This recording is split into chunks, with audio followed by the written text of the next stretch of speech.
It's a national effort that we're doing here locally from a national network, and being able to push that throughout the city of Milwaukee is so integral to building awareness around tobacco, and specifically menthol. And we know that menthol is advertised highly within marginalized communities. I want to say about 2 to 3 times more than the average person. So with those statistics and knowing that the tobacco industry is utilizing very, very risque advertisements to be able to promote to people of color who already don't have the means to sometimes provide for themselves depending on their circumstances.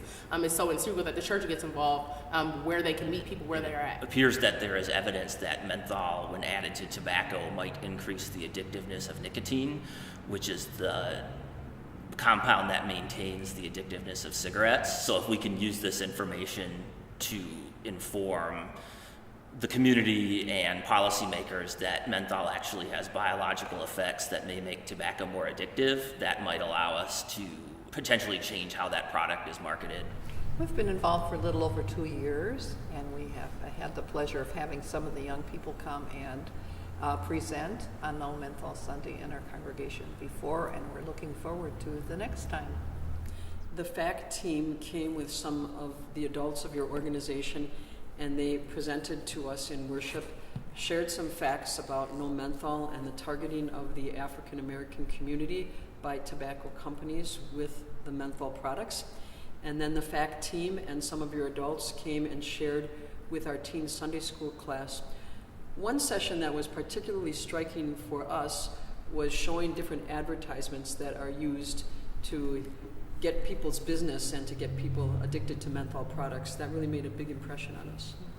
We are involved in the anti-tobacco campaign. We provide space for the campaign and the initiative here at St. Mark in one of our buildings. We also invite them to have a table at all of our events, at the back to school event, at the worship under the trees, at the jazz under the trees, whatever the event is. All of our youth events, we invite them to come. We especially like it when they bring the lungs.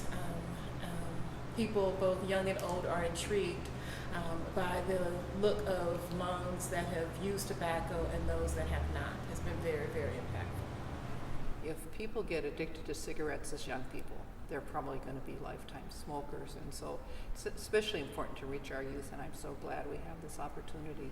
What we believe here is if we can catch young people young enough and make them aware again of the facts. For many of them, cigarette smoking looks cool, it looks adult, it looks grown, it looks attracting as it relates to the outward appearance of it, but making them aware of what it actually does to the inside, what it actually does to their health, what it actually does to their body.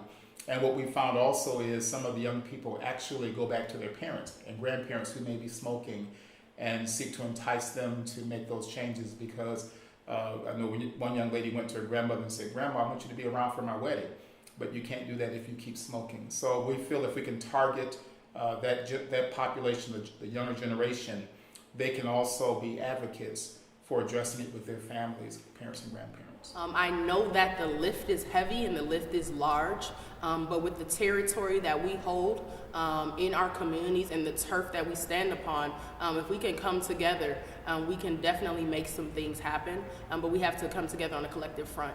And that we stop being so judgmental about the people that are smokers and be more empathetic with them and support them in trying to quit and not just shame and blame.